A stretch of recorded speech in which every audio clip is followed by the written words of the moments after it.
आज सुनिए सिंहासन बत्तीसी सीरीज़ की अगली कहानी। सिंहासन बत्तीसी सीरीज़ का परिचय और पिछली कहानी सुनने के लिए आप डिस्क्रिप्शन में दिए गए लिंक पर क्लिक कर सुन सकते हैं। आइए आगे बढ़ते हैं। तीसरी पुतली चंद्रकला ने जो कथा सुनाई वो इस प्रकार है। एक बार पुरुषार्थ और भाग्य में इस बात पर ठन गई कि कौन बड़ा है। पुरुषार्थ कहता कि बगैर मेहनत के कुछ भी संभव नहीं है, जबकि भाग्य का मानना था कि जिसको जो भी मिलता है भाग्य से मिलता है, परिश्रम की कोई भूमिका ही नहीं होती। उनके विवाद ने ऐसा उग्र रूप ग्रहण किया कि दोनों को देवराज इंद्र के पास जाना पड़ा। झगड़ा बहुत ही पेचीदा था, इसलिए इंद्र भी चकरा गए। पुरुषार्थ को वे नहीं मानते जिन्हें भाग्य से ही सब कुछ प्राप्त हो चुका था। दूसरी तरफ अगर भाग्य को बड़ा बताते तो पुरुषार्थ उनका उदाहरण प्रस्तुत करता जिन्होंने मेहनत से सब कुछ अर्जित किया था। वे असमंजस में पड़ गए और किसी निष्कर्ष पर नहीं पहुंचे। काफी सोचने के बाद उन्हें विक्रमादित्य की याद आई। उन्हें लगा सारे विश्व में इस झगड़े का समाधान सिर्फ वही कर सकते हैं। उन्होंने पुरुषार्थ और भाग्य को विक्रमादित्य के पास जाने के लिए कहा। पुरुषार्थ और भाग्य मानव भेष में विक्रम के पास चल पड़े। विक्रम के पास आकर उन्होंने अपने झगड़े की बात रखी। विक्रमादित्य को भी तुरंत कोई समाधान नहीं सूझा। उन्होंने दोनों से 6 महीने की मोहलत मांगी और उनसे 6 महीने के बाद आने को कहा। जब वे चले गए तो विक्रमादित्य ने काफी सोचा।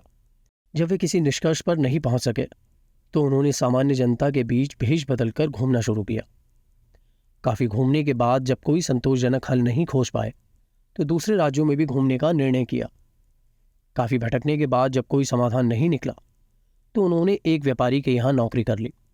व्यापारी ने उन्हें नौकरी उनके ये कहने पर दी, जो काम दूसरे नहीं कर सकते वो वे कर देंगे। कुछ दिन बाद वो व्यापारी जहाज पर अपना माल लादकर दूसरे देशों में व्यापार करने के लिए समुद्री रास्ते से चल पड़ा। अन्य नौकरों के अलावा उसके साथ विक्रमादित्य भी थे। जहाज कुछ ही दूर गया होगा कि भयानक तूफान आ गया। जहाज पर सवार लोगों में भय और हताशा की लहर दौड़ पड़ी। किसी तरह जहाज एक टापू के पास आया और वहां लंगर डाल दिया गया। जब तूफान समाप्त हुआ तो लंगर उठाया जाने लगा, मगर लंगर किसी के उठाए ना उठता। अब व्यापारी को याद आया कि विक्रमादित्य ने यह कहकर नौकरी ली थी कि जो कोई नहीं कर सकेगा वे कर देंगे। उन्होंने विक्रम से लंगर उठाने को कहा। लंगर उनसे आसानी से उठ गया। लंगर उठते ही जहाज ऐसी गति से बढ़ गया कि टापू पर विक्रम छूट गए। उनकी समझ में ही नहीं आया कि क्या किया जाए। द्वीप पर घूमने फिरने चल पड़े। नगर के द्वार पर एक पटिक्का टंगी थी जिस पर लिखा था कि वहां की राजकुमारी का विवाह विक्रमादित्य से होगा। वे चलते चलते महल तक पहुंचे। राजकुमारी उनका परिचय पाकर खुश हुई और दोनों का विवाह हो गया। कुछ समय बाद वे कुछ सेवकों को साथ लेकर अपने राज्य की ओर चल पड़े। रास्ते में विश्राम के लिए जहां डेरा डाला वहीं एक सन्यासी से उनकी भेंट हुई। सन्यासी ने उन्हें एक माला और एक छड़ी दी। उस माला की 2 विशेषताएं थी।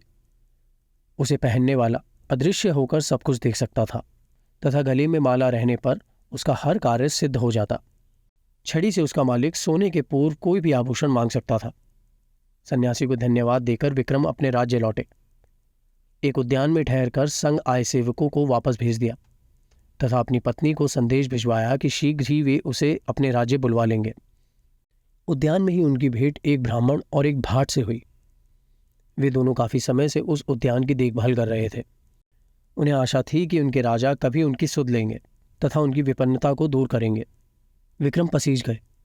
उन्होंने सन्यासी वाली माला भाट को तथा छड़ी ब्राह्मण को दे दी।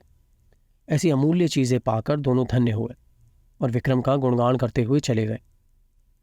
विक्रम राज दरबार में पहुंचे अपने कार्य में संलग्न हो गए। 6 मास की अवधि पूरी हुई थी तो पुरुषार्थ तथा भाग्य अपने फैसले के लिए उनके पास आए।